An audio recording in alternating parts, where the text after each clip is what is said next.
तद्गतम् पश्यन्नात्मनि मायया बहिरिवोद्भूतं यथा निद्रया यत्साक्षात् कुरुते प्रबोधसमये स्वात्मानमेवाद्वयम् तस्मै श्रीगुरुमूर्तये नमः इदं श्रीदक्षिणामूर्तये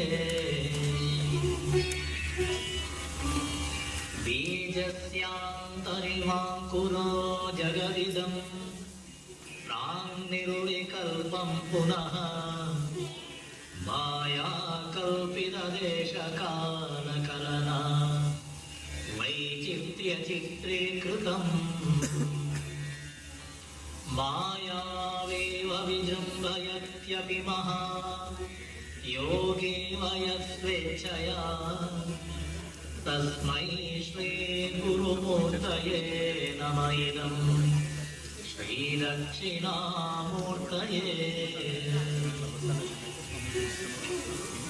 यस्यैव स्फुरणं सदात्मकम् असत्कल्पार्थकं भासते साक्षात् तत्त्वमसीति वेदवचसा यो बोधयत्याश्रिता यत्साक्षात्करणात् भवेत् न पुनरावृत्तिर्भवाम्भोनिधौ तस्मै श्रीगुरुमूर्तये नमः इदं श्रीदक्षिणामूर्तये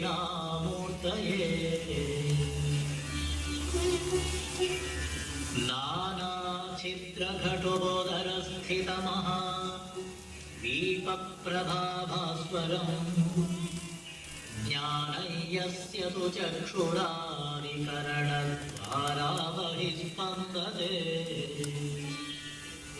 जानामीति तमेव बन्धम् अनुभाव्येतत्समस्तं जगत् तस्मै श्रीगुरुमूर्तये नमः इदं श्रीदक्षिणामूर्तये देहं प्राणमपीन्द्रियाण्यपि चलान् बुद्धिं च शून्यं विदुः स्त्रीबालान्धजडोपमास्त्वहमिति भ्रान्ताभृशं वादिनः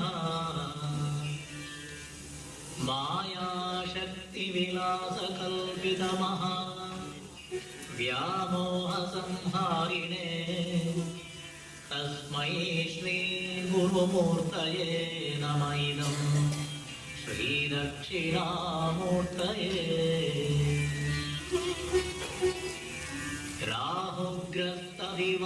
राहुग्रस्तदिवाकरेन्दुसदृशः मायासमाच्छादना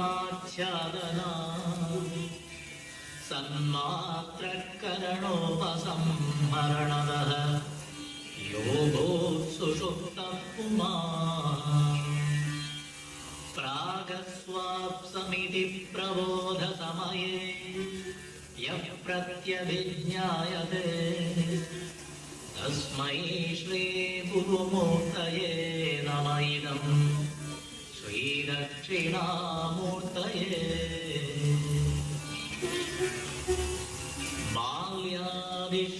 बाल्यादिष्वभिजाग्रदादिषु तथा सर्वास्वस्थास्वपि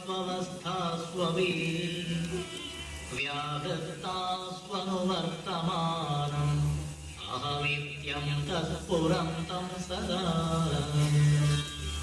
स्वात्मानं प्रकटीकरोति भजता यो मुद्रया भद्रया तस्मै श्रीगुरुमूर्तये नमः इदं श्रीदक्षिणामूर्तये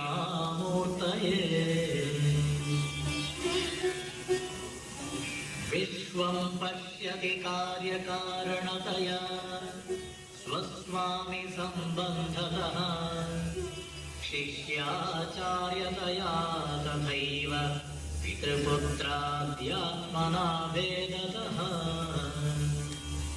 स्वप्ने जाग्रति वाय एष पुरुषः माया परिभ्रामितः तस्मै श्रीगुरुमूर्तये नमः इदं श्रीदक्षिणामूर्तये भूरम्भांस्यनलो निलोम्बरमहन्नाथो हिमांशुपुमान् कित्याभाति चराचरात्मकमिदं यस्यैव मूर्त्यष्टकम् नान्यत्किञ्चन विद्यते विमृशताम् यस्मात् परस्मात् विभोः तस्मै श्रीगुरुमूर्तये नमः इदं श्रीदक्षिणामूर्तये सर्वात्मत्वमिति स्फुटीकृतमिदं यस्मादमुष्मिंस्तवे तेनास्य श्रवणात् तदर्थमननात् ध्यानाच्च सङ्कीर्तनात् सर्वात्मत्वमहाविभूतिसहितं स्यात् ईश्वरत्वं स्वतः सिद्ध्येतत् पुनरष्टधा परिणतं च ऐश्वर्यमव्याहतम्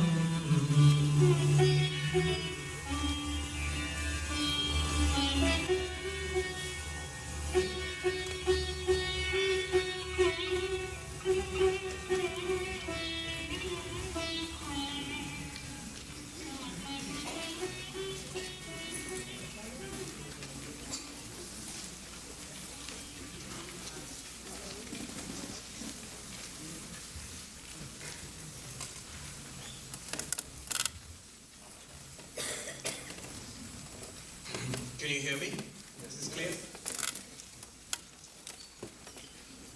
So we have seen the first shloka of the Dakshinamurti Stotram, and it's the most important one. It's really, in one sense, Shankaracharya starts out with a bang, and with two very wonderful examples. Stock example of the dream, which is a favorite of all non-dual teachers, but also the very elegant and beautiful example of the city seen in a mirror. Universe is like that. It's an appearance in you, the limitless consciousness. When we use these words, limitless, one should ask, what do you mean exactly, limitless? How is consciousness limitless? Just like a mirror is limitless with respect to the reflection. Wherever the reflection is, there the mirror is. See, if you see the city in the mirror, here is a building, here is a tree, here is a street.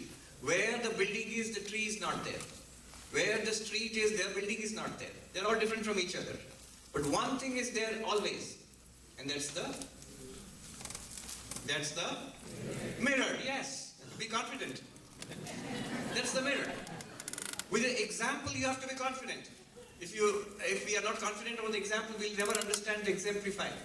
A drishtanta is meant to make it easy. If you're confused about the drishtanta means example. If you're confused about the example, you're never going to get what is being talked about. So wherever there is a city in the mirror, wherever the reflection is there the mirror is there. The reflected things may differ from each other, but one thing is common to all of them. The mirror is always there.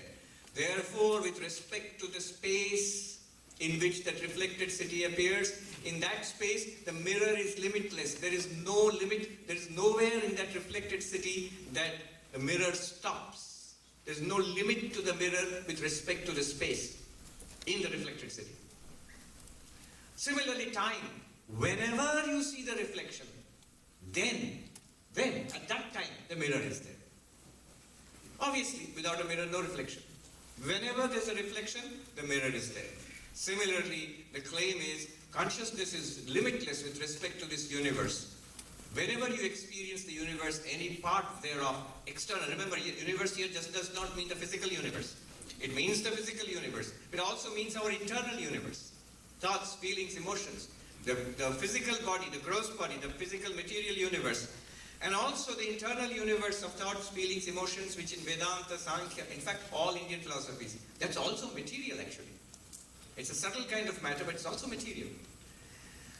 Whether it's the physical universe, the subtle universe, or the causal universe, whether it is the world of the waking, this one, whether it is the world of the dreaming, or whether it's the potential world of the deep sleep, they are all appearances in consciousness. Whenever they are, consciousness is there. Wherever they are, consciousness is there. Therefore, consciousness is said to be limitless with respect to those things. And further, consciousness is real. That which appears is an appearance. The word itself says it is an appearance. And the appearance cannot harm, cannot do anything bad to the reality, cannot improve or the reality. Nothing that happens or is appearing in this world of appearances in this universe can harm you. You're safe as consciousness. You're safe. A great philosopher, Wittgenstein, he said, religion is the search for ultimate security. And Advaita says, here is ultimate security. In your nature as Atman, as Brahman. Nowhere else. Nowhere else. In the reflection, there is no security. Oh, all right. And finally, the universe is not a separate, countable reality. Like the 3 laddus in the dream. It's not like that. It's not a separate, countable reality like that. It's not a separate, countable reality. The only reality is the consciousness, one and non-dual. Ekam eva dvitiyam. So this is what we take away. And we salute that consciousness. In what form? As Dakshinamurti Shiva, who gives us this knowledge. In what form? As the Guru, who gives us this knowledge, through whom this knowledge is coming. And as my own reality. As my own reality, see, there is this one tattva here, one point to be understood. Vedanta talks about 2 kinds of this divine reality, Brahman, Atman, whatever. 2 kinds. One is called Upasya, one is called Gneya. Upasya means to be worshipped. And Gneya means to be realized or known. So, as Dakshinamurti Shiva, as the deity, as the god of religion, the god of theistic religions, I worship, I bow down, or I offer my obeisance, my prostrations to that divinity, Dakshinamurti Shiva. As Guru, I receive the teachings. Just bowing down to the Guru will not help. Bowing down to the Guru, so bowing down to the divinity Dakshinamurti Shiva is worship, adoration, love, surrender. Faith, yes, faith. Bowing down to the Guru means receiving the teachings, not just namaskar. One monk told me in Mayavati Ashram, he says, I've seen for years, I've seen people come here with great respect, they bow down and Swamiji, namaskar, pranam. When we get to talking, they don't want to learn anything. They want me to confirm what they believe. That is not bowing down to the Guru. Bowing down to the Guru is difficult. It requires a shift in our worldview. It requires a deep struggle within us. Our deeply cherished ideas about ourselves, about the world, especially about ourselves. That the Guru is forcing us to shift. We must be open to that shifting. So that is bowing down to the Guru. Bowing down to the knowledge which the Guru represents. What knowledge? Upanishadic knowledge. Dakshinamurti Stotra knowledge. And bowing down to that. Receiving it.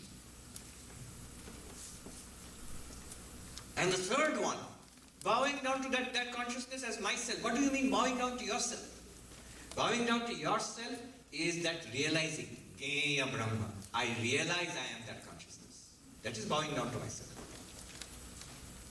So this bowing down also in the 3 ways. According to the way in Dakshinamurti appears, as the deity south-facing Shiva, worship. As the Guru, ready to learn and change. And as myself, I am that, not this. One is prostration. Prostration also, let me tell you, funny. So I get lots of emails. And people write, sometimes their English is not all that good. So someone wrote very devotedly, Swami, I hereby offer you my prostrate.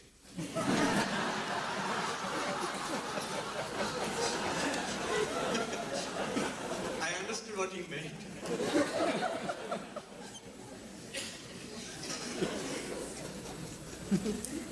And the realization that I am that limitless consciousness. And that is the bowing down to consciousness as my own reality. Now, before we go ahead, the next verse.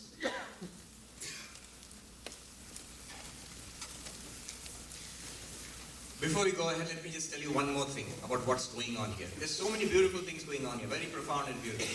One way of understanding Advaita Vedanta is Tattvamasi, you are that. These are called Mahavakya, great sentences. These are identity sentences. Identity sentences means the ultimate truth is expressed in that you are one and the same as that ultimate reality, existence, consciousness, bliss. You are Brahman. They are identically one and the same. Not that you are there, Brahman is there, and then they come together, not like that. Not that there is a city and then there is the reflected city and there is the mirror and they come together. No. The mirror alone is, the reflected city appears. Similarly, identity. I am Brahman means you are Brahman only. One Swami put it this way very nicely. How dramatic this statement is, just consider. Tattvamasi means you are Brahman. One meaning. You are Brahman. You are nothing but Brahman. That means you are not a body. You're not a mind. You're not even a person. You are one limitless existence, consciousness, bliss. Tattvamasi. It's like telling the reflected city in the mirror. You're not a city, you're the mirror. You're not buildings, you're the mirror. You're not sky and earth, you're the mirror. You're not human beings and birds and dogs, you're the mirror. True or not, you are the mirror. That's one side of it. You are nothing but the mirror, not body, not mind, not Annamaya, Pranamaya, Manomaya, Vijnanamaya, no. You are that mirror. You are that pure consciousness. But the reverse, Tattvamasi, which is even more stunning, it can sound sacrilegious. That ultimate reality, Brahman, is you. And, wait for it, nothing but you. It's not Brahma, Vishnu, Maheshwara. If they are apart from you, other than you, a separate God in heaven. No. What is Brahman? What is divinity? What is God? You and nothing other than you. What are you? You are that Brahman and nothing other than that, not body and mind. We have a senior monk, Swami Ramanandaji. He is now in our Banaras Sevashram. He told this to me once. He said, as a young student, he used to visit revered Swami Premeshanandaji, who was a disciple of the Holy Mother, Ma Sharda Devi, and was regarded in his lifetime itself as a Jivan Mukta, as a Mahapurusha. And he inspired many youngsters to become monks, many boys to become monks, many girls to become Matajis. He did that. And many, many devotees also. Tremendous. We have some of his letters, writings, we have that. But this was personal, an anecdote that this Swami shared with me. He said, as a young man has to visit him, his pre-monastic title was Marjit. So when he bowed down to the Swami and looked up, the Swami was ill, he was lying in his bed. He leaned forward with his shaking finger, it touched him here, like this. Nothing mystical. Nothing mystical is going to happen. Just touched him there, and this Marjit, the young man, now the Swami who told me, he said, because of the sudden unexpected touch of that cold finger, I jerked back. I was a little startled. And that's it. And then Swami Premeshanandaji said to him, I'll tell you what he said originally in Bengali and translate. He said, oi je chumke utlo, o chhada kono shala bhagavan nei. He said, there. That one which reacted, got startled, reacted. Other than that, there is no rascal called God. Rascal called God. Now you have to be careful. He does not mean the young man Marjit, nor even the old Swami today, Swami Ramanandaji. What he means is that one pure consciousness. That Chidananda Rupa Shivoham. Namaidam Shri Dakshinamurtaye, that Dakshinamurti. That consciousness. So, Tattvamasi. In one sentence, you can express the whole of the non-dual teaching. These are called identity statements, Mahavakya, the profound statements. They sum up the entire teaching of the Upanishads, sum up the entire teaching of Vedanta. Others are Aham Brahmasmi, I am Brahman. Same meaning. I am Brahman, I am pure consciousness, limitless consciousness. We keep using the word Brahman. People think it's some kind of Hindu deity. Brahma is a Hindu deity. Brahman literally, etymologically, it means the vast. And technically it means limitless, infinite. I am Brahman, Aham Brahmasmi. Another such Mahavakya is Prajnanam Brahma. Consciousness is Brahman, the ultimate reality. Another such Mahavakya is I am Atma Brahma. This very self, here, this very self. Shankaracharya says Anguli Nirdesha, pointing with the finger. This very self is Brahman. Not some Dakshinamurti, not some Guru. This very self, which you are experiencing right now, understood, appreciated in its real nature, is Brahman. That understanding, that appreciation in its real nature, that's what Dakshinamurti Stotra is about. Alright, why am I saying all this? Why not go on to the next verse? Because this Tat-Tvamasi, if you understand this, you have understood Vedanta. So, one way of understanding Vedanta is to understand Tat-Tvamasi. You are that. And that's what's going on here. It's another one of the beautiful things that's going on underneath. The way in traditional Advaita Vedanta to understand that you are, Tat-Tvam-Asi, is to understand the meanings of the words, the three words. Tat, that. Tvam, you. Asi, are. Equal to, identical. You have to understand each of them. So in Vedanta, the inquiry starts with yourself first. That inquiry into ourselves. Tvam padartha vichara, which means an inquiry into yourself. An inquiry into the meaning of the term you. Then an inquiry into that. Tat padartha vichara, inquiry into the meaning of the term that. And then asi, the identity. Now, what Shankaracharya is doing here is, the first verse, first shloka which we did, is an inquiry into who we are, into the meaning of the word Tvam. Who am I? That was answered. You are that one non-dual consciousness, the ground of this universe. And then the next verse, the one which we will do now, is Tat Padartha Vichara, an inquiry into the meaning of the term that. And then both of them will be brought together in the third verse, which is going to come up soon. So, another way of understanding verse 1, 2, 3 is Tat-Tvamasi. And Shankaracharya will make that explicit in the third verse. But first, in the second verse, is Tat. What is Tat meant? What does it mean in Vedanta? It means the cause of this universe. See, all our experience is subject-object. I am the knower, I am the subject. And this is the known word. It is this world that I know. It is this world that I experience. It is here that I act. Karta, Bhokta, Jnata. Karta is the doer of actions. Bhokta is the experiencer of the results of actions. And Jnata is the knower of knowledge. I am that. And an inquiry into that was done in the first verse, into consciousness, I. Now, what about this universe? What is the cause of this? What is the root of this? How did this come? Now, all the theistic religions of the world will tell you there is a cause, a first cause of this universe called God. God is the creator. In Hinduism also, God. And God can be understood in many ways. Can be understood as Shiva, as here, as Vishnu or Narayana, as Devi, as Ganesha, in many, many ways. And one thing common to all conceptions of God in all the religions of the world is God is the creator of this universe. That's how theistic God is defined.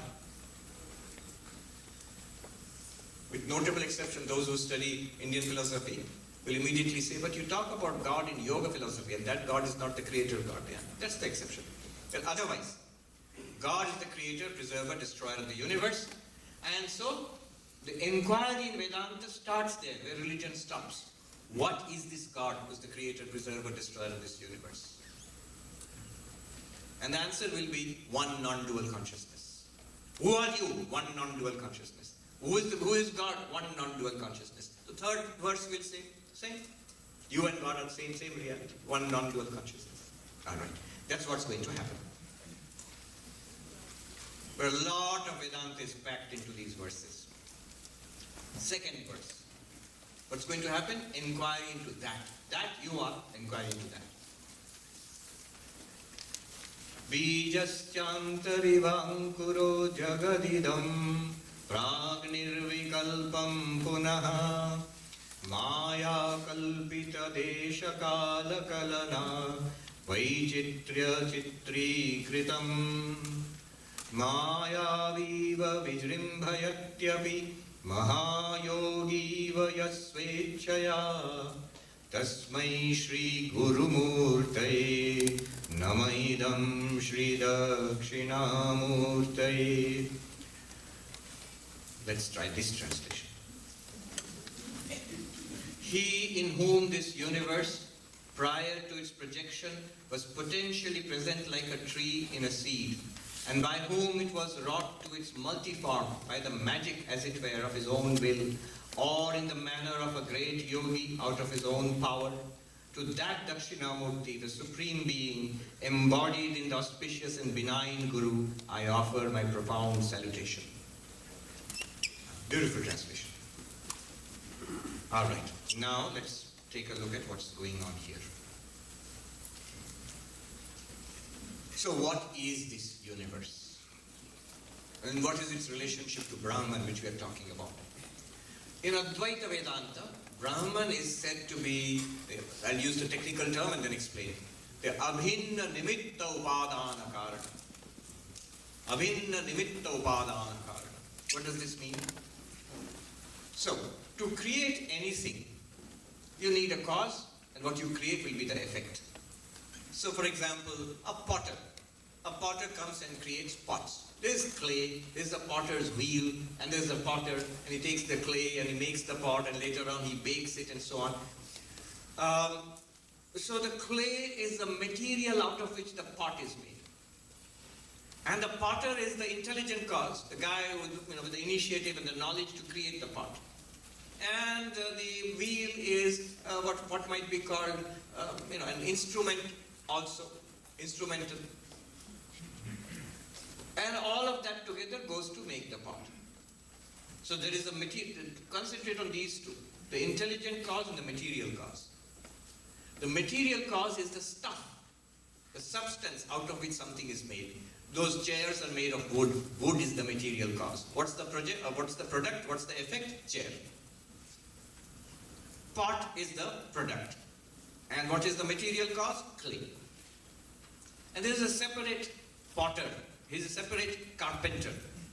And of course there are tools and there are economic reasons and economic causes, technical causes, so many things are there. But anyway, primarily, usually the material cause and the intelligent cause are separate. The wood goes to make the chair, and the carpenter is something separate. Luckily, because the material cause remains as the material of the chair, of the product. If the carpenter became the chair, it would be disastrous. I don't know. But Vedanta says Brahman is both at the same time the material cause and the intelligent cause of this universe. It's the ultimate material of all things, stuff. But also there is an intelligence behind all this creation. And it's the same thing. Are there any examples how it can, the material cause and the intelligent cause can be the same thing? Upanishads give an example. So these are all drawn from the Upanishads. If you have studied the Upanishad, you'll keep finding echoes of it all throughout this verse. And that was the purpose actually, to write this hymn. In the Mundaka Upanishad, you find the example of the spider. The spider produces a web. The web is the effect. The spider is the cause. But notice, the spider is both the intelligent cause and the material cause. Because the spider spins the web out of its own body. So the body of the spider, or its product, is the material of the web. But the creature spider, the sentient being the spider, is also the cause of the web. It's the spinner of the web. So it's the intelligent cause. It's both the intelligent cause and the material cause. It's a very nice example. Only an example. Not that God is a spider. I read one early Indologist. He went through all these books, probably sitting in Cambridge or Oxford somewhere, and he writes, the ancient Hindus worshipped the spider. They didn't. I mean, we worship lots of things, seeing the divinity there, but I still haven't come across a spider god. Not that we have any objections to that, but we haven't. That's just a fact. I haven't. It's an example.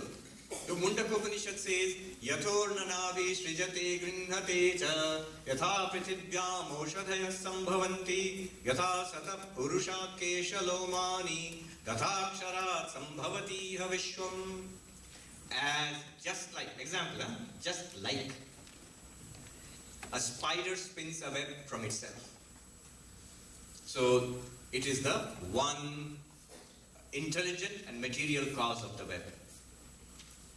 Just like that, tathaksharat sambhavati vishwa. Just like that, from the imperishable, the ultimate reality, existence, consciousness, bliss, comes this universe, appears this universe. But then a question might arise.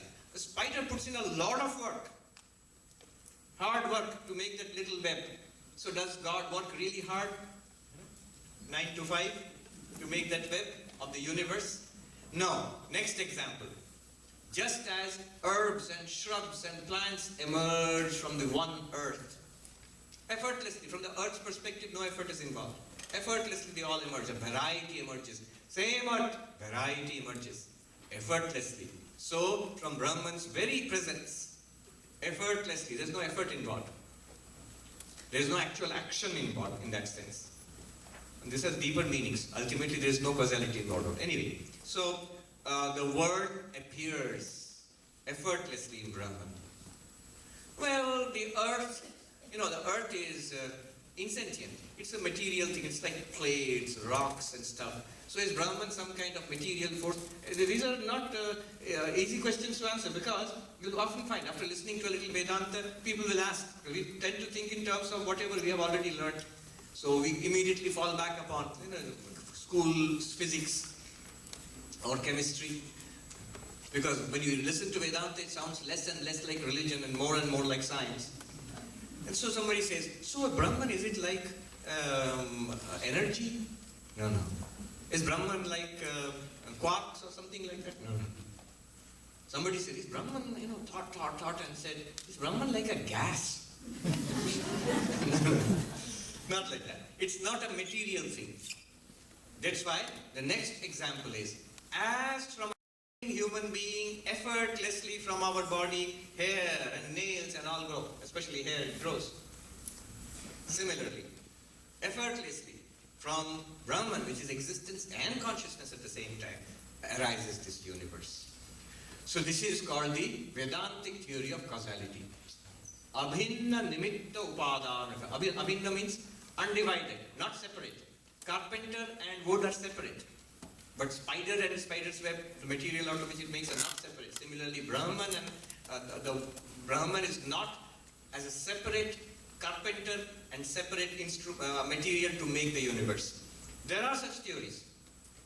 Let me introduce the Nyaya theory, another ancient school, very ancient school of Indian thought, Nyaya Vaisheshika. They were the earliest in the ancient physics. The Vaisheshika school, probably before Democritus, they talked about atoms. Anu, the word Anu means an atom. The atomic theory, particle theory of the universe, it comes long before the Greek atomic theory also. So they think that there was space, already space was there, and time was there. And they were free floating atoms. And there is God, whatever that is. And by the will of God, these atoms come together and form planets and stars and whatever this universe. Pretty sophisticated, I would say. For somebody thinking 3,000-4,000 years ago, before the rise of modern science. In principle, we haven't gone very far behind. We know much more now. A tremendous amount of science. But in principle, this idea, not bad. But here it says there is one limitless existence, consciousness, bliss, and the universe arises from that.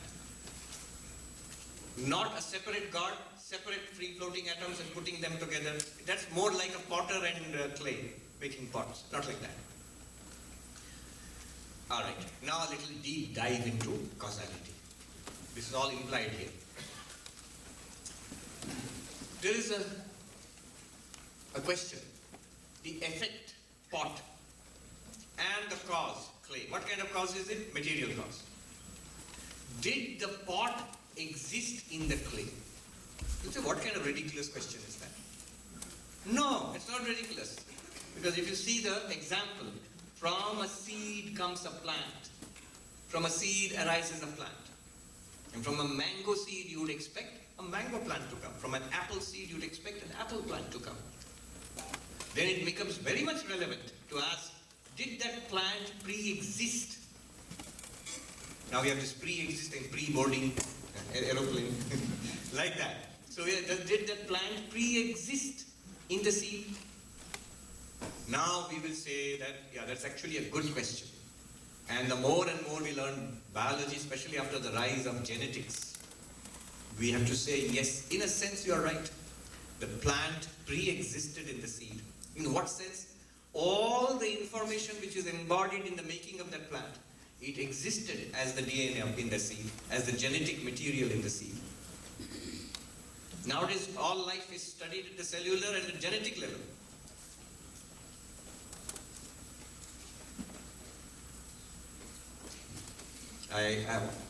You must have noticed something is going on in his head. Yes, but I'm not going to say it. It's just that recently in Central Park in New York, I met this biologist, a genetic scientist, who worked on the genetic material of the COVID virus. And he had some startling things to say, but I will not share it. Anyway, I don't understand most of it also, so I shouldn't talk about things which I don't understand. But this is simple enough.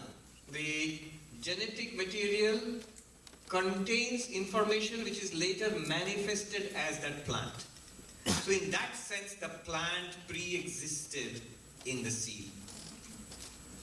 In one sense, if you think about the imagination and the skill of the potter, in one sense, the pot does pre-exist in the clay, given the potter and the intelligence and the knowledge and skill. The intelligence and knowledge and skill of the carpenter. The chair does pre-exist in the wood. We all understand in what sense. Otherwise, suppose you say, no. Seed is the cause, tree is the effect, and tree is separate from the seed. They have no connection. That's what the Nayayikas would have you believe. This is a pretty sophisticated theory of causation called Arambhavada. Asat Karyavada or Arambhavada. Arambhavada means emergentism. You put things together and something new emerges, which was not there earlier. Not at all, this is a precise thing, not at all there earlier. And that is attacked by this pre-existence of the cause in the effect, of the effect in the cause.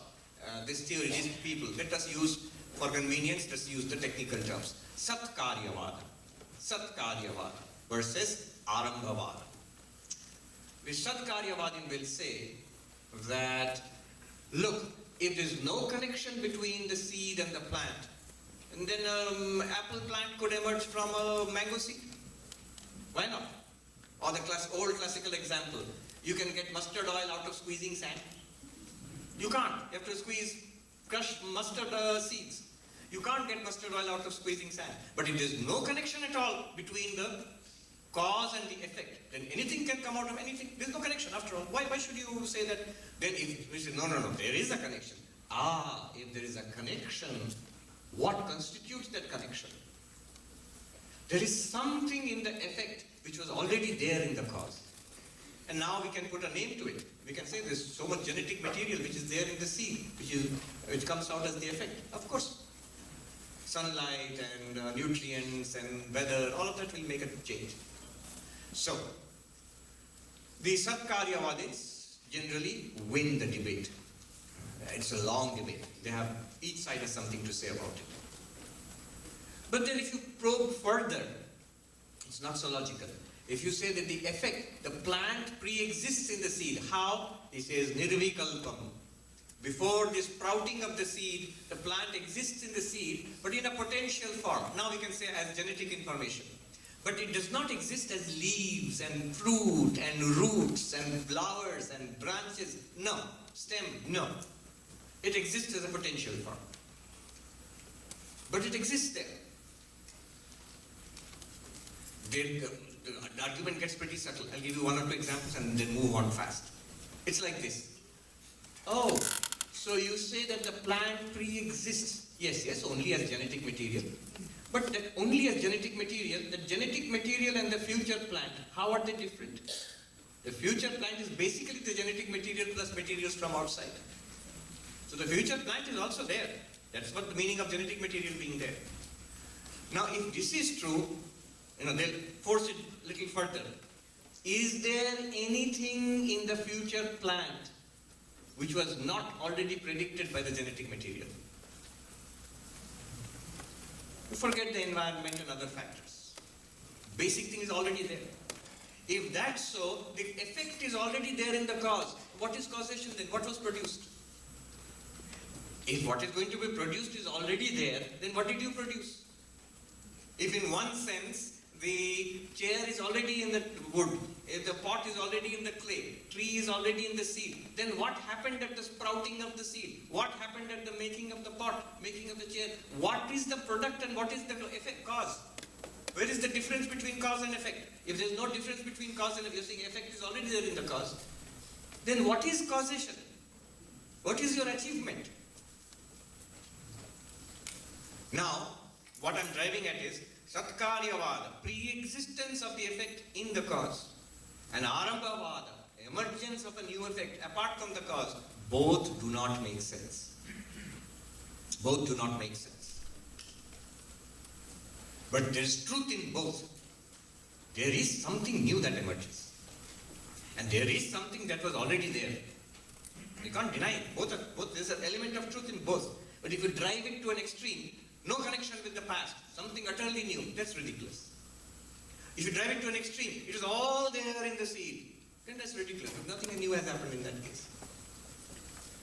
When you bring them together, that something does arise, and yet it was already there, nothing does arise, you put them together, you get a theory called Vivartavada. Vivartavada.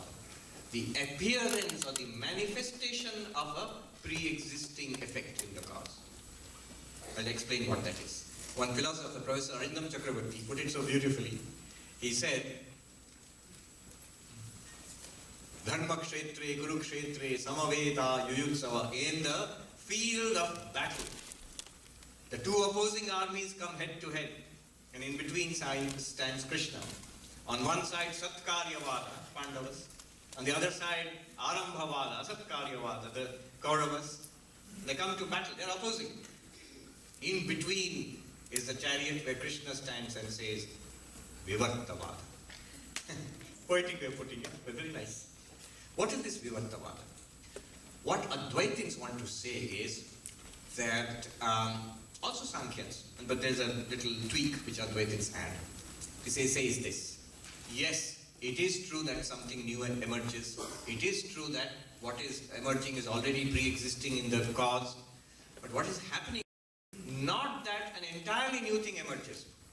The name and form and function which were implicit in the cause. Now follow this. Name and form and function which were implicit in the cause, when cause becomes effect, they become explicit. So, the form of the plant and all its forms throughout its life, they were implicit in the genetic material in the seed. And the name, plant, you can't call the seed a plant. You can't call the seed a tree. But the name, you can call it later when it germinates. And the functions it performs, photosynthesis and budding of flowers and fruits and all of that. All of this name, form and function are manifested when cause becomes effect. So manifestation of name, implicit name and form into explicit name, form and function. In Sanskrit, Nama Rupa Vyavahara. This is called causality. This is the kind of causality accepted by Vedanta. Not an utterly new thing arising. Not that there is nothing at all. Nothing happening. What is happening is the unmanifest becomes manifest. This is called creation. Cause to effect. What is destruction? When the manifest goes back to the unmanifest. When you give the clay the name, form and function of a pot, you say you have created a pot. Created, quote unquote. When the pot is smashed back into clay, you say you have destroyed a pot. What happened? The implicit name, form and function, ghata, name, the form and the function of putting water in it, that has become manifest. This is called creation. I created a pot. Potter made a pot. And when smashed, becomes clay only, which it was, it still remains as clay only. Then it has gone from the manifest back into the unmanifest. By the way, we give this example. It's not a good example actually. Have you noticed? If you smash a pot, it doesn't go back to clay. In fact, one of the most resistant things in the world are pots. When archaeologists do excavations of ancient civilizations across the world, across time and space, when they do excavations, what's the first thing they find? Pottery. The whole civilization has disappeared. All those people are long gone. We have forgotten the script, history, everything. Pot is dead. In India, we had a railway minister who thought, let's be environment friendly. And all the Indians are fond of having tea in teacups and then tossing it out of the window of the train and littering the entire train line across the length and breadth of the country with paper cups and plastic cups, which is terrible for the environment. So this minister thought, brainwave, let's have clay pots. The famous cooler, the Indian teapot. So you can have your tea, and if you don't stop tossing it, doesn't matter, it won't harm. It'll just go back to clay, except that it doesn't. It remains as clay. Except that, of course, it's not harmful. That's true. If you once bake it, it will not go back to becoming clay again. Anyway, that's an aside, not related to Vedanta. From unmanifest to manifest is creation. From manifest to unmanifest is destruction. Now, let's apply it to what is this universe. According to Vedanta, the universe is the manifestation of name, form and function. One Brahman exists with its power called Maya, which we'll talk about. And then, implicit in it is the entire universe. All the planets and stars and our bodies and whatever is happening, the atmosphere and the seas and the empty space and so on, all of that is implicit in the seed form with God. And that manifests as this vast universe. Now you will, instead of calling it Maya, you will, same thing, you are calling it space and time and stars and planets and quarks and quasars and human beings and living and non-living. All of that is name and form and function. Manifestation, this is creation. One day it will all go back. It will all go back to its cause, material cause. And that is called destruction. From name, form and function, all absorbed back into the unmanifest, that's destruction. This is called, in Sanskrit, this is Satkaryavada form of it, it's called Parinamavada, transformation theory. However, the tweak that Advaitins apply here is called Vivartavada. Vivartavada means appearance theory. Not that anything is actually changed, the cause just appears as the effect. Brahman appears as the universe. Limitless existence, consciousness, bliss now appears as time, space, worlds, planets, stars, bodies. The changeless eternal reality now appears as a changing universe. The deathless reality appears as life and death. That which is beyond pleasure and pain now appears as this game of pleasure and pain, as this game of light and shadow. So, this is what he says. So this is called Vivartavada. Now with this information in our toolkit, we can dive into it. Bijasya antarivankura. Just as within a seed, the plant. Within a seed you will say there is no plant. Yes and no. Then you bring in, the Nayayikas will say no, there is no plant. The Sankhyanas will say there is genetic material. There is no roots and branch and leaves and flowers and fruit, but the information is there to make that plant. As in a seed, an example, seed, plant, example. For what? Jagadidam prag nirvikalpam. This entire world was undivided, without any characteristics. There were no, you could not experience stars and planets and people. All this is new then. No, Nayayika would say it's all new. The Sankhyan says it's not new. The information was there. It was all in the cloud. It is all in Maya, in information. Sri Ramakrishna puts it in a very simple and nice way. He says in the village, at the end of one season of vegetables, the grandmother, she goes out into the vegetable garden and picks out the seeds of each type of plant. And she puts them in little cloth bundles.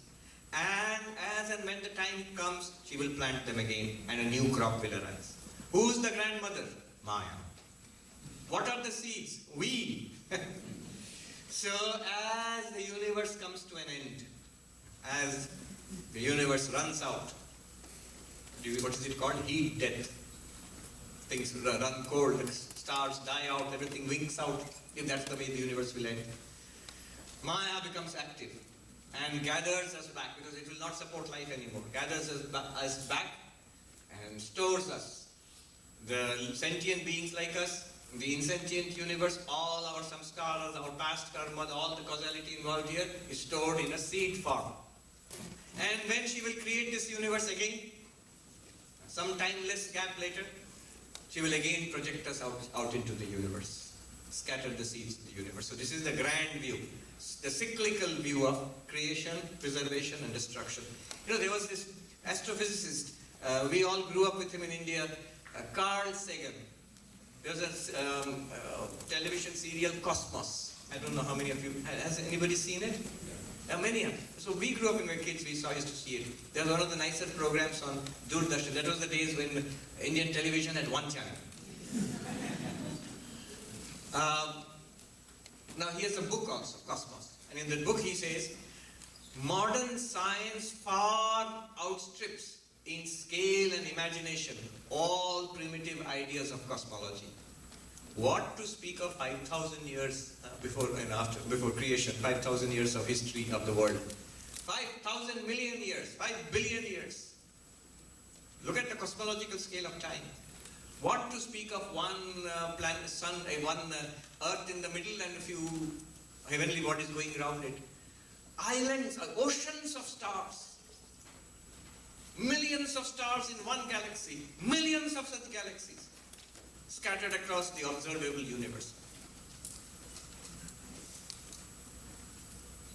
Asimov, Isaac Asimov, one of his books, I think, I just remember the title, so evocative. The Stars Like Dust. The stars like dust. This is, Carl Sagan says, modern cosmology in terms of sheer scale, magnitude of space, magnitude of time. It far ancient religions and cosmologies, they are nowhere near it. It's much small, paltry compared to what science has discovered. Even the imaginations of ancient man could not come close to what science has discovered so far. Then he says, except one. This is the ancient Hindu idea of the cosmos, which talks about multiple universes, an infinite creation, preservation and destruction cycle, stretching back to beginningless time, stretching forward to endless time, across multiple universes of space. Especially if you go to texts like Yoga Vashishta, incredible. Good plots for science fiction stories, I think. So, Prag Nirvikalpan Puna, but then this universe, it goes back into a seed form and again is projected back into this, what we see now. And maybe other universes also, we don't see that. It's all there. Why? How? How? This question will arise. If you read Vedanta for some time, after you will ask this question. So, wait a minute. It is Brahman, but it is this universe appearing as this. This universe itself is Brahman. Good. Why would Brahman, which is limitless existence, consciousness, bliss, appear as this peculiar, defective, troublesome universe full of suffering and change? Why? Why, put it philosophically, why would the one appear as the many? I hope these questions you will write. But the one thing, let me tell you, when you submit questions, make it precise, and do write your name. It would be nice to put a name to the question. So why? You might ask this question. Why at all? Somerset Maugham, the British novelist, he wrote that book, Razor's Edge, story of Larry, and a lot of Americans and Canadians went backpacking to India in search of spirituality. He actually visited Ramana Maharshi in India. And he was quite well read in Vedanta. So in one place with his rather dry British humor, he says, there's a Brahman like a spider projecting this universe, or like a seed, the plant. He says, one feels Brahman could have left well enough alone. This universe, better not have created this universe. So why? Why? And the answer will be given here. The Advaitic answer, one answer, so the preliminary answer, is that many Vedantic theories and many religions of the world, they give it, the answer is that God does it for us. So this universe is our playground, and we evolve, we live our lives here, and we evolve and we grow, and then we become enlightened. This question also is, this answer also can be doubted. It's sort of begs the question.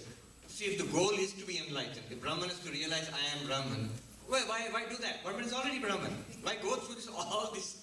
Or if it wanted to, why not straight away realize? Why go through this endless process of torture to realize it? It's not a good answer. The Advaitic answer which will be given now is the answer is Maya. The answer is this, that it didn't happen. It just looks like that. As one sadhu said, "Hua kuch nahi Mahatma ji, dikhta hai matra." Like a reflection in a mirror, like a dream. It's an appearance, not that Brahman has become the universe. Not like a seed. I just said it's like a seed sprouting into a tree. Now I'm saying it's not like a seed sprouting into a tree. You will understand the example only. What is meant, only one point. It's already there, this universe, in Maya, which is in Brahman, and it appears in this way. It's an appearance. It didn't actually happen. As far as Brahman is concerned. As far as we are concerned, Vidyaranya Swami in Panchadashi puts it in three ways. What is this universe? What is this universe? He says, for the enlightened one, Brahmaiva. This is Brahman. It is existence, consciousness, place. For the ordinary person, Vastavi. It's the real universe. What else can you say? No Brahman, Atman, nothing. It's you. Ordinary person who is not into Vedanta, nothing. But those who are into Vedanta, us in the middle, we are in trouble. So he says, Anirvachaniya. For the one in the middle who is studying Vedanta, thinking about it, practicing, trying to grasp that I am Brahman, this universe is not ultimately real, can't say it once I've been treated to this kind of teaching. If this is at all true, if I take it seriously, I can't take the universe completely seriously. If it's like a reflection in a mirror, if it's like a dream, if it's like a movie, in that case it's not ultimately real, there's something deeper than this. And yet I can't dismiss it. I can't dismiss it. I live my life in this. I do my Vedanta in this also. So Anirvachaniya, Sadasatbhyam Anirvachaniya. Anirvachaniya means it cannot be determined, cannot be expressed as ultimately real or as non-existence. You can't dismiss it as non-existence. And you can't affirm it as the ultimate reality which an ordinary man on the street does. This is the life of the ordinary man on the street, nothing else.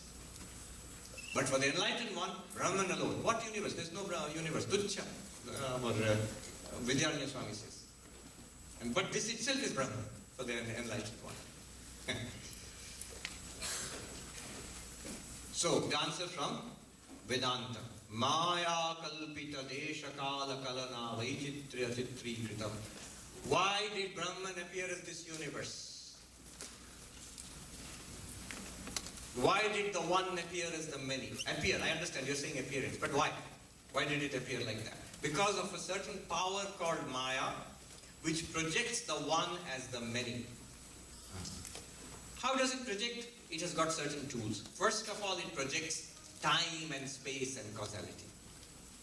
So, when you project space, now difference arises. And then time, difference arises, and causality becomes possible. Something is the cause and something is the effect. Once time, space and causation are projected, then that same Brahman will appear to you as universe.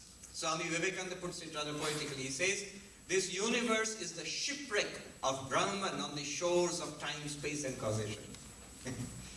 Like, ships run aground into the shore, and then time, space and causation.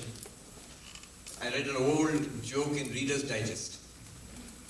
So there's this ship going in the fog, and they're watching out so that it doesn't hit any other ship, and it sees a light in the distance.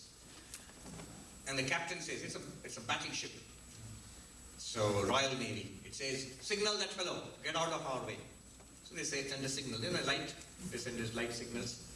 They send a signal, and then get out of the way. And the signal comes back, you get out of my way. And his captain is furious. Doesn't that fellow know who we are? Signal, this is Her Majesty's ship, HMS Prince of Wales, from the Royal Navy, of the Royal Navy. You get out, you fellow get out of my way.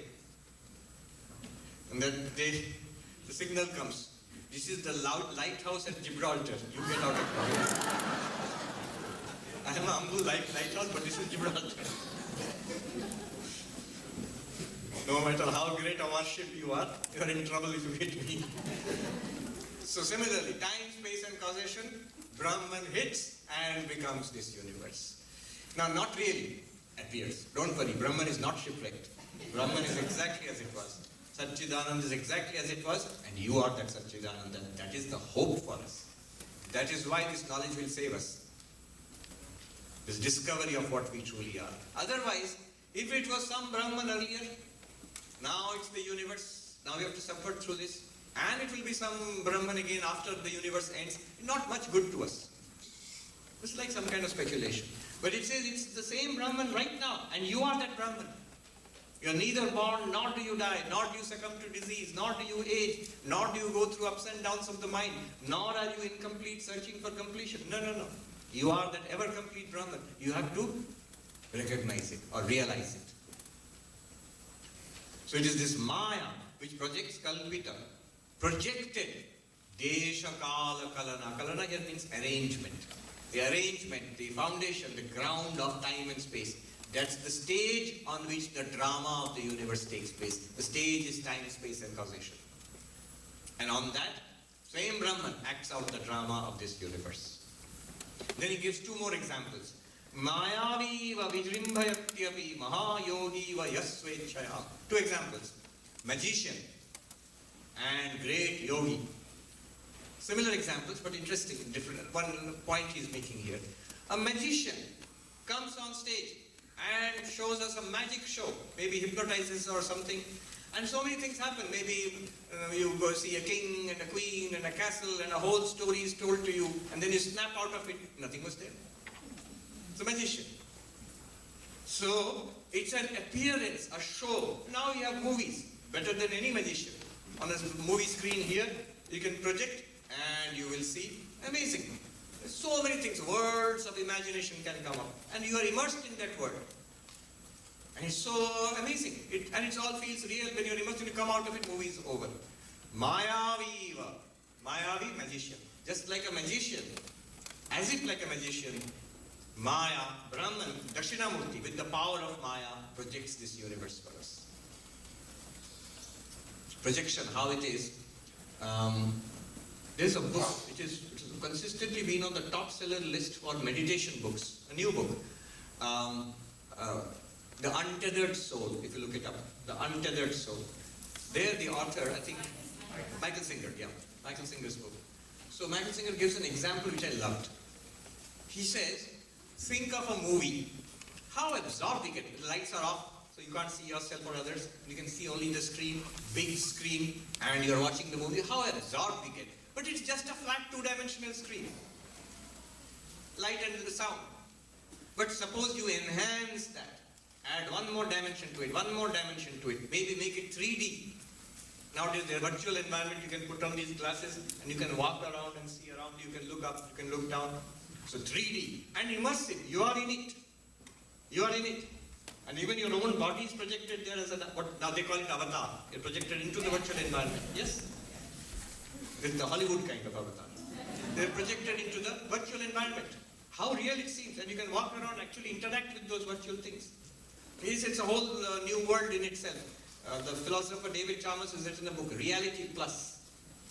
This is our reality. But this is Reality Plus. You're carrying it around with yourself, the virtual world.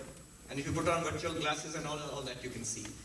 So, the author, Michael Singer, he says that imagine 3D. And then imagine further. Suppose motion is added. I went on a simulator ride where they will show you many things, and it's like you're in a car or a spaceship, you're moving through that. It's actually moving. I like aeroplanes, so I went on this 3D, not 3D, what is called a flight simulator. You can pay a little money and you can fly a plane. It's big screens and you sit there, you're strapped in, and they put a 6-point or 8-point harness because you can spin up and upside down. Except that they did not devise the harness for people wearing dhotis.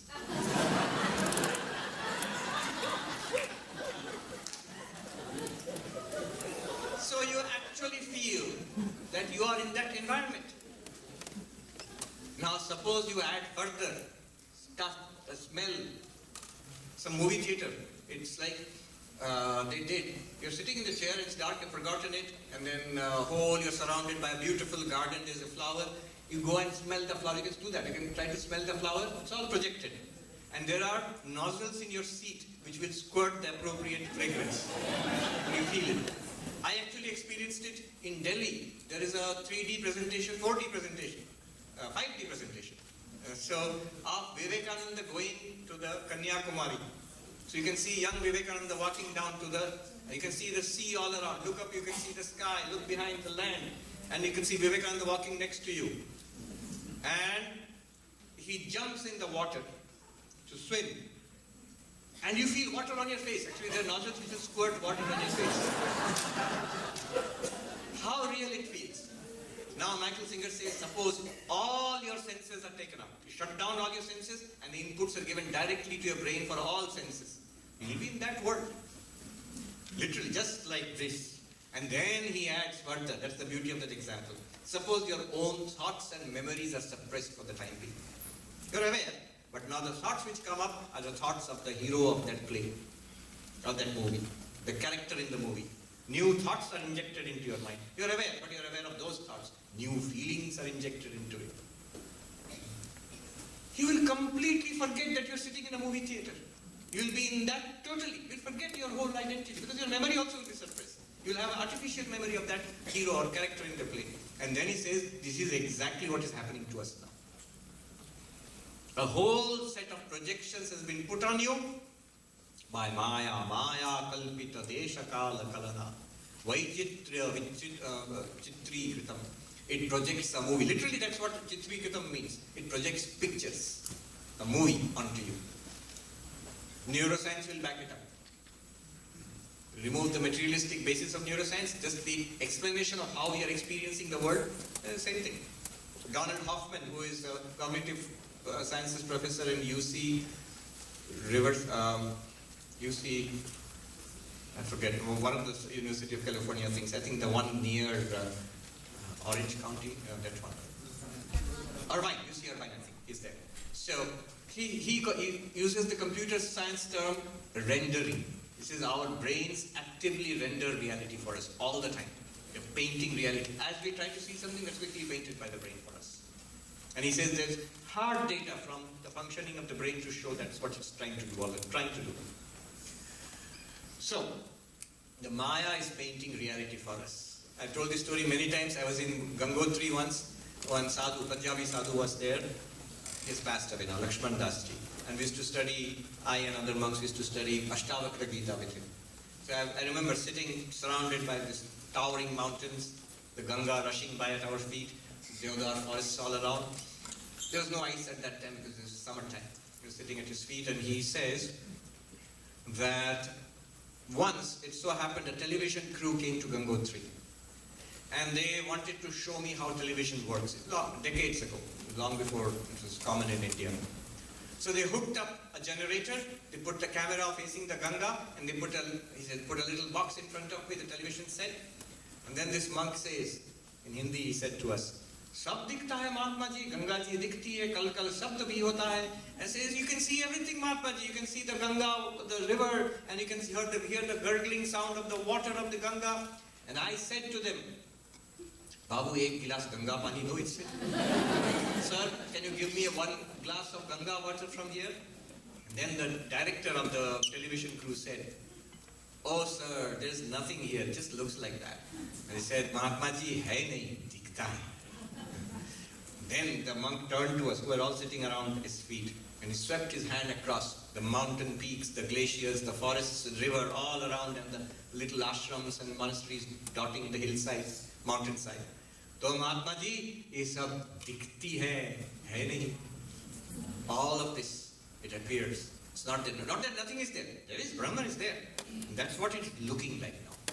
not as what you think, as separate, independent reality, observer, independent, existing by itself, in grand isolation. No, not like that. Mayaviva, just like a magician, virtual reality artist, Vijrimbhayati, projecting. Another example, Mahayogi, like a great yogi who has the power of projecting a universe, like appearance of an universe. Remember, this projection is something you can see. And with modern technology, you can understand how you can touch also, smell also. You can interact with it also. It is all the characteristics of what we consider to be real, yet it's not at all real. It's just information on a virtual reality machine which is running algorithms. Here it is, information in Maya. Projecting reality, being, existence as this. So like a great yogi. Why two examples? Why great yogi and great magician? They sound very similar. Different answers I have found, but Shankaracharya, the text itself seems to give an answer. The Mayavi projects out of nothing. It's a projection. It's not real. It's not real. And the Mahayogi, Swechaya, by one's own intention, showing that the Brahman or pure consciousness is the Nimitta and Upadana Karana. So one side showing the projection nature, Maya nature, appearance nature of this universe. On the other side showing that there is a reality, which is the material and intelligent cause, the consciousness behind this entire display. It's not just illusion without ground. There's a ground to that illusion. This has great implications, especially for the debate between Advaita Vedanta and Madhyamaka Buddhism. Is it appearance without ground, or is there a ground to it? Niradhara Brahma Namayam Angikurma. Shankaracharya says, error without reality we do not accept. This is wrong. Based on what? That one. So that's right, no, that's wrong too. Based on what? Another reality. So that's wrong too. And then, it's bottomless wrong. Now that we do not accept. There is a reality somewhere. And Vedanta says, you are that reality. Tasmai Shri Guru Murtaye Namaidam Shri Dakshinamurtaye. We salute that limitless consciousness which appears as Dakshinamurti Shiva, the south-facing deity. And in front of me, as Guru, same consciousness, pure consciousness. And also I, this seeker of enlightenment. Salutations to that. Threefold salutations. Adoration to the Lord, devotion, faith. There is Dakshinamurti Shiva. We are not atheists. One, Sadhu explained it this way. That when Shankaracharya propounded this interpretation of Advaita Vedanta, the traditional, at that time the Mimamsakas, very, very powerful, Vedic Hindus, they said, these fellows, non-dualists, are they Hindus at all or not? Do they believe in God? Do they believe in karma? Do they believe in rebirth? Do they believe in pilgrimages? Do they believe in a holy dip in a holy river? Do they not do or not? If you don't, you say no to all that, then you're not Hindus. Get out of here. You're atheists. You're agnostics. You're materialists. And the reply from the Advaitins was, Baba, yes, my dear fellow, we accept everything. We bow down before the Lord. We take a dip. We'll keep taking dips until you get a cold in the Ganga river. We sip Ganges water. We take the prasad of Jagannatha. Sri Ramakrishna used to say, Pratyaksha Brahma, three visible Brahma, the ultimate reality is visible in this world as the water of Ganga, as the prasad of Jagannath, and as the very dust of Vrindavan. Pratyaksha Brahma, Vrindavan and Rajo, Ganga Jal, and Jagannath and Atkil Prasad. Yes, we believe in all of that.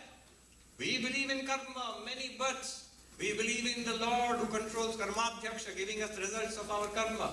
All of that, except just a little footnote. None of it is true. Kahani hai, gap hai. It is true at its own level. It's not the final word.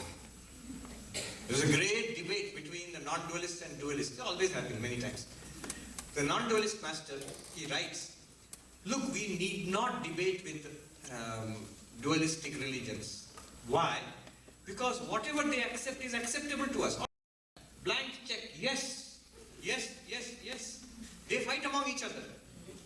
Is it Shiva or Vishnu or Allah or Father in heaven or what? Tao or something. They fight among each other. For us, yes, yes, yes. All of that. But we say that is at the level of Maya, at the level of appearance. The reality of all of that, they are not false. There is a reality behind all of that. There is a higher or deeper reality behind all of that. That is limitless existence consciousness. Please. Now suppose somebody, a dualist, if I say, yeah, that's where I oppose you. There's nothing like that. Now what will we say? We'll say, look, that's outside your syllabus. Don't concern yourself with it. You are concerned. Look, what does your text say? Your text says there is God, there is the Word, and there is the devotee. Bhagavan hai, Jagat hai, Bhakt hai. We accept all of that. You stop there, don't go further. Further we say that Bhagavan, that devotee, and this word, this Dakshinamurti, limitless consciousness, existence, this. That's what we want to say. So we have no conflict that way. Of course, Adi Shankaracharya goes a step further. It can be taken as offensive. He says, Gaudapada says, Tairayam na virudhyate. This non-duality has no conflict with duality. Shankaracharya explains it. He need not have explained, but he explained it. He says, we have no quarrel. Remember, he's from Kerala, land of elephants. So he said, it's like quarreling with other philosophies. The dualist is like one man is going on an elephant, and a man is standing by the wayside. Imagine a Kerala scene, village and all that, small road. One man is standing near on the side of the little village path and saying, on the road, charge your elephant against mine. Charge your elephant against my elephant. Let's have a fight. The thing is, he doesn't have an elephant. He's mad. In that way, there is no conflict between the non-duality and the duality. They don't exist. How can there be a fight between existence and non-existence? Between reality and appearance. Brahman has no quarrel with the world. Notice something. Advaita Vedanta says it is Brahman right now. Is the world appearing to us or not? Yes. Is samsara appearing to us here or not? Yes. We are hungry, so only wrap it up. You'll be going. We are hungry. There's samsara. Advaita Vedanta says you are Satchidananda Brahma right now, and samsara is happily appearing. So Advaita Vedanta has no problem with samsara. Brahman has no problem with samsara. Brahman has no problem with the world. And similarly, Brahman has no problem with God. Brahman has no problem with Jiva. It is Brahma Jnana, the knowledge of Brahman, which will cancel samsara. Which will show us that Jiva is none other than Brahman. And what about poor God? God is shaking now. What will happen to him? It will show God is Satchidananda Brahman. Actually, the real nature of God is Satchidananda Brahman. People say Advaita Vedanta denies God. It doesn't deny God. It shows the real nature of God. It shows the real nature of the world, and it shows the real nature of yourself. That's what it does. Tasmai Shri Guru Murtaye Namaidam Shri Dakshinamurtaye. Brahman by itself will not do it. The knowledge of Brahman will do it. Brahma Jnana. When someone gives a nice example, piece of grass. Sunlight falls on it. Sunlight will not burn it. But when you focus that sunlight through a magnifying glass, if the grass is dry, the magnifying glass will focus the sunlight and start smoking and then start burning. Similarly, Brahman, Satchidananda, universe is there like a piece of grass. It goes on. In fact, the sunlight makes the grass grow. Brahman makes the samsara grow. Have samsara as much as you want. I don't want it. Then realize who I am. Brahma Jnana, it will burn up. Shankaracharya will give that example. Trina, like a piece of grass, it will burn up. Samsara. Om Shanti Shanti Shanti Hari Om Tat Sat Shri Ram Krishna Arpanamastu.